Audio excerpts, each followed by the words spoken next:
Here with reaction, Alabama Senator Katie Britt is with us.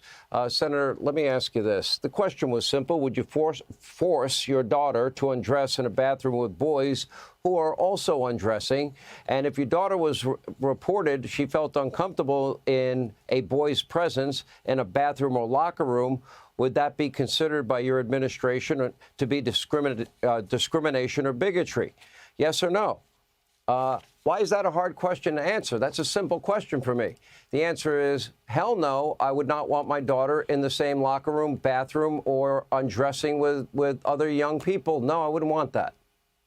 Right, and this should be a simple answer. Obviously, particularly when you say, does the young woman feel uncomfortable? And if she says she does, is that discrimination? It's a simple answer, and that's the problem with this administration. At every single turn, they work to blur the lines. This Title IX, both rule and the proposal that is coming out, are totally unacceptable. I mean, we look at it in that proposal. They also say that if your child goes to school and says that they are a different gender, that teacher is not obligated to tell you as a parent. Let me tell you something. My children are not wards of the state. I am not going to co-parent with the federal government. I have a right as a parent to understand what happens in the classroom.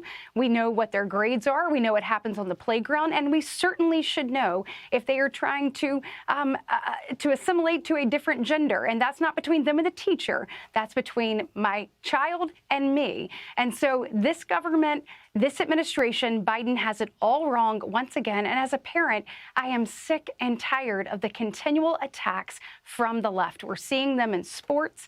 We're seeing them, obviously, in these spaces. He absolutely does. He knows the answer. His answer is what every other parent would answer. Here's the problem. He is afraid of the woke mob, and he is incapable of stating a simple truth. And that's just the reality. But they want to impose that and force that on parents all across the country.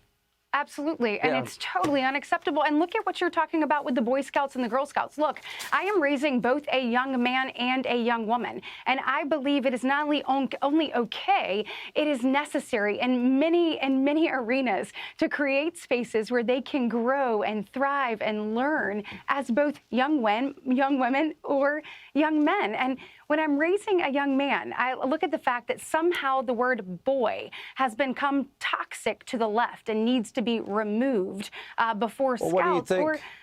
And look at the fact that I have a young woman, and what are we saying about Girl Scouts? What about the longevity of Girl Scouts? It's the same thing that's going to happen to women's sports. It is completely and totally unacceptable. It is absurd, and this is more of the same from the Biden administration. And truly, Sean, this is why we need President Trump back in the White House. He will bring common sense. He understands the values this nation was built on, and he knows that he will not bend to the woke mob. He will let our children be children. He will let them grow and thrive and learn to stand for the flag, to love this country, and to be who they are. Go woke, go broke.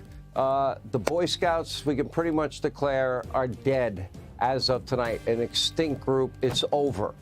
After however many years, that organization is never going to be respected again. Senator, thank you. Appreciate your time.